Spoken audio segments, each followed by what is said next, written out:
ये कहानी है एक ऐसे मैजिकल वर्ल्ड के बारे में जहाँ पे सभी लोग जो रहते हैं वो अपना काम जादू से करते हैं। और जिन लोगों के पास जादू नहीं होता और जिन लोगों के फेस पे जादू का मार्क नहीं होता उन्हें जान से मार दिया जाता है। तभी हम देखते हैं एक लड़के को जो कि बीच जंगल के अपना भारी भरकम वेट से वर्कआउट कर रहा होता है और इसका नाम मैश बर्नहेड है। और ये हमारी कहानी का मेन कैरेक्टर भी है।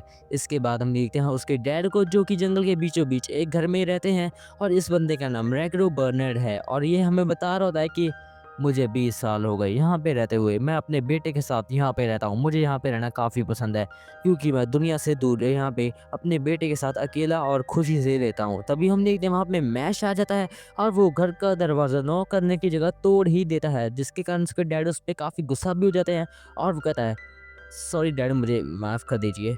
और उसका उतरा हुआ चेहरा देख के रैगडू उस पे तरस खा जाता है और वो उसको माफ़ कर देता है और मैश कहता है तो चलिए डैड, मैं अभी इस दरवाजे को फिक्स कर देता हूँ। और वो जोर जोर से दरवाजे को पटकना चालू कर देता है और उसके डैड कहते हैं क्या मैश, तुम ये क्या कर रहे हो? और कहता है डैड क्या कर रहा हूँ, मैं इस दरवाजे को फिक्स कर रहा हूँ। और इससे पहले वो उसको फिक्स कर पाता वो उस दरवाजे के 3-4 टुकड़े कर देता है, जिसे देख के उसके डैड काफ़ी गुस्सा होते हैं।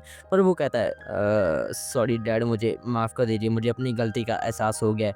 और उसका भोला चेहरा देख के उसके डैड उसको माफ़ कर देते हैं। इसके बाद उसके डैड उसको बता देते हैं बेटा मेरी बात ध्यान से सुनो, तुम्हें दरवाजे को नॉक करना होता है, पुश करना होता है, पुल करना होता है, पर दरवाजे को तोड़ना नहीं होता। और वो कहता है ठीक है डैड, मैं आपकी बात को अच्छी तरह से समझ गया। पर डैड मुझे एक चीज़ बताइए, आप हमेशा मुझे फिजिकल ट्रेनिंग ही करवाते हैं, क्या आप मुझे जादू की ट्रेनिंग नहीं दे सकते? और उसके डैड मन में कहते हैं सॉरी मैश, मैंने तुम्हें आज तक कभी भी ये बताया ही नहीं कि तुम जादू कर ही नहीं सकते। तुम्हारे पास स्ट्रेंथ तो काफ़ी है पर तुम जादू कभी भी नहीं कर पाओगे। इसके बाद हमारा रैगरू घर से बाहर चला जाता है और वो मैश को बताता है कि तो चलो मुझे थोड़ा-सा काम है इसलिए मैं शहर जा रहा हूँ और मेरी बात याद रखना, मेरे बिना तुम कभी भी शहर में अकेले नहीं जाओगे, समझ गए ना? और मैश कहता है ठीक है डैड, मैं आपकी बात को समझ गया। इसके बाद रैगरू वहाँ से चला जाता है और मैश कहता है सॉरी डैड, मुझे क्रीम पफ लेने के लिए शहर जाना होगा।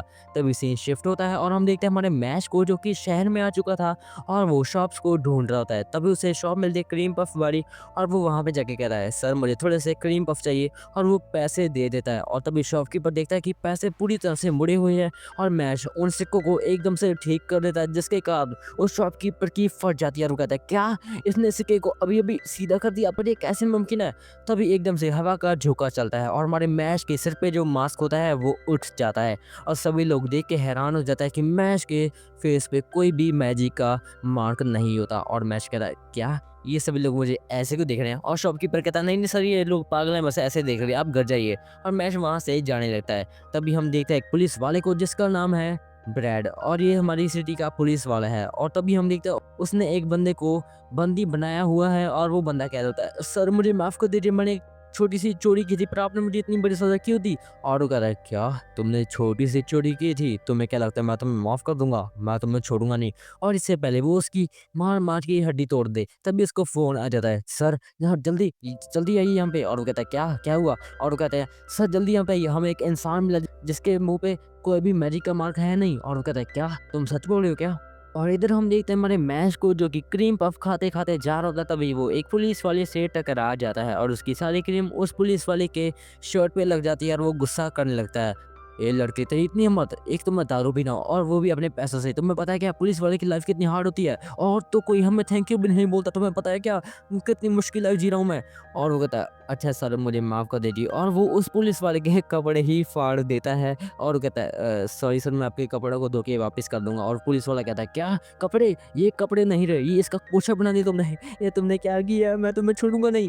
तभी हम देखते हैं वहाँ पे ब्रेड आ जाता है और वो कहता है, "क्या हुआ जेरी, क्यों चीख रहे हो?" और वो कहता है, "सर इस लड़के ने अभी मेरे कपड़े फाड़ दिए।" और वो कहता है, "अच्छा कौन है लड़का?" तभी वो देखता है वो लड़का कोई और नहीं बल्कि मैश है, जिसके मुँह पे कोई भी जादू का मार्क नहीं होता। और इससे पहले वो हमारे मैश की मार-मार के बुरी हालत कर दे, तभी वहाँ पे रैगरो आ जाता है और वो अपने बेटे को बचा के वहाँ से ले जाता है और वो कहता है, "सॉरी ह सर, हमें माफ़ कर दीजिएगा।"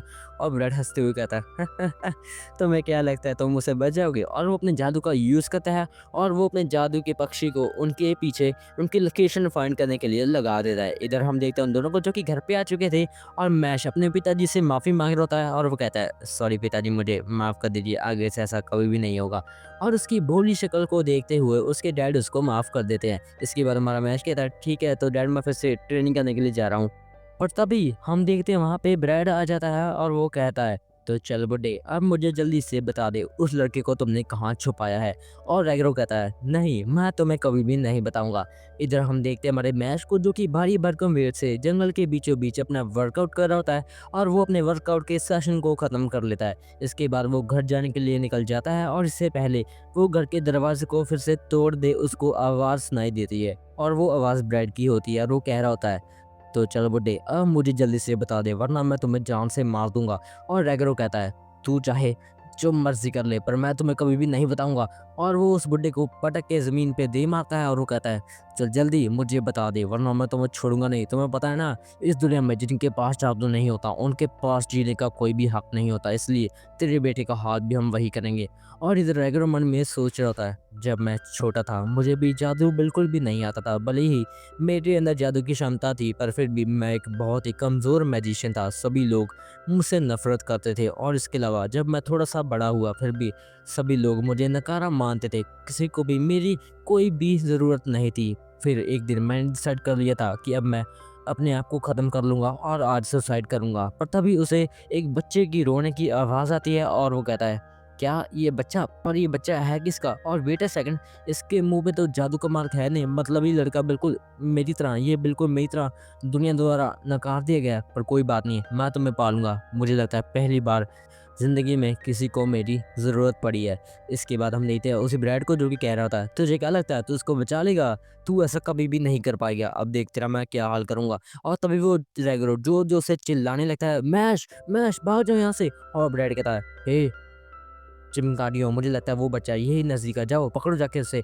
और इससे पहले वो लोग घर से बाहर जाएँ, मैश एक मुक्का मारते हुए एंटर होता है और वो पुलिस वाले को दीवार के आर-पार कर देता है और वो कहता है, तो चलो अगर मैं यहाँ पे आ ही गया हूँ तो मैं तुम सबको नर्क का रास्ता दिखा देता हूँ। और वो पुलिस वाला कहता है, क्या तू मुझे नर्क का रास्ता दिखाएगा?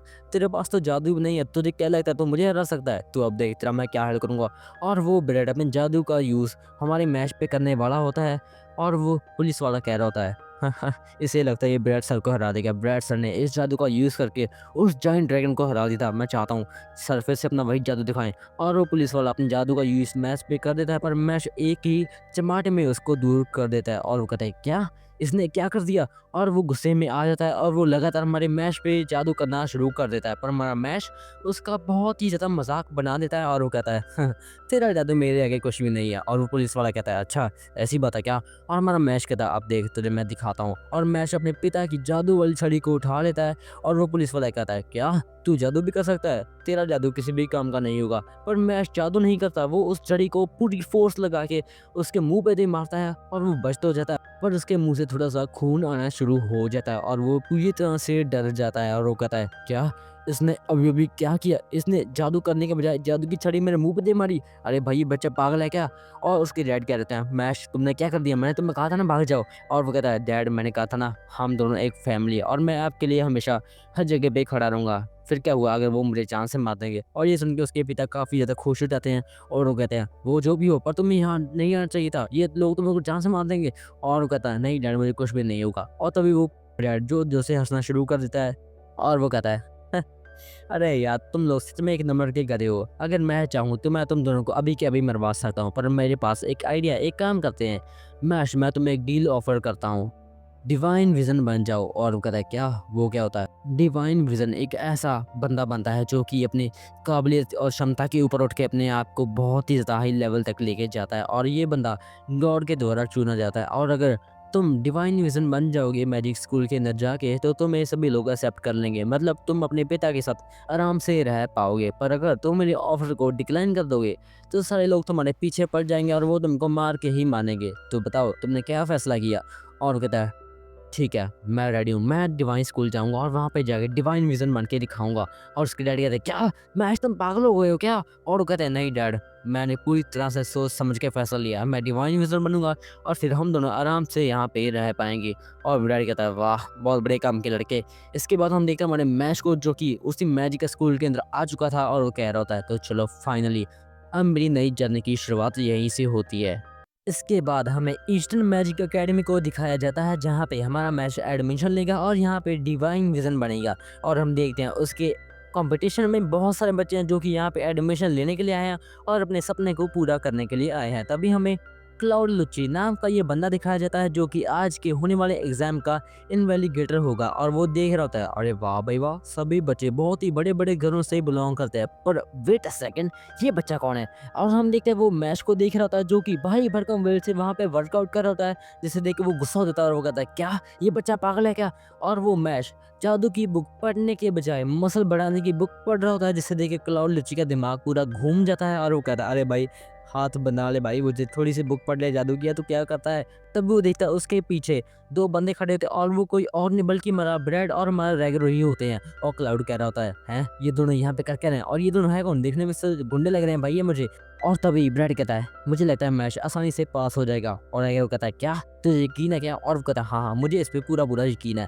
इसके बाद हम देखते हैं उन बच्चों का फाइनली एग्जाम शुरू होने वाला है और हमारा क्लाउड लुची वहाँ पे एंट्री मारता है और सभी बच्चे कहते हैं, क्या क्लाउड लुची, अरे सर आपसे मिलके बहुत ही बढ़िया लगा। और सभी बच्चे उसकी तारीफ करना शुरू कर देते हैं, जिसे देख के वो बहुत ही ज़्यादा हवा में उड़ रहा होता है। तभी मैच कहता है, क्या देखने में बस चोमू सा लग रहा है साला ये। और वो कहता है, क्या वहाँ तो मैं छोड़ूंगा नहीं, साले मशरूम जैसे दिखने वाले लड़के, वहाँ तो मैं छोड़ूंगा नहीं।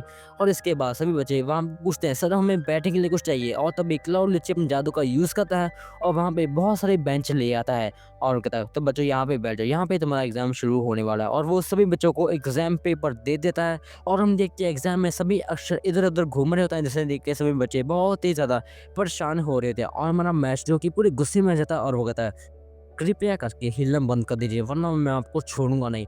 और ये सुनते हैं एग्जाम पेपर में सारे के सारे अक्षर वहीं पे रुक जाते हैं और हमारा मैच सारे प्रश्नों का सही सही आंसर दे देता है और वो क्लाउड लिची को वो आंसर शीट दे देता है और वो कहता है, सर मेरा पेपर हो गया। और वो कहता है, क्या ये कैसे हो सकता है? अरे भाई साहब सारा का सारा आंसर बिल्कुल सही है यार, ये कैसे हो सकता है? इसके बाद हमारा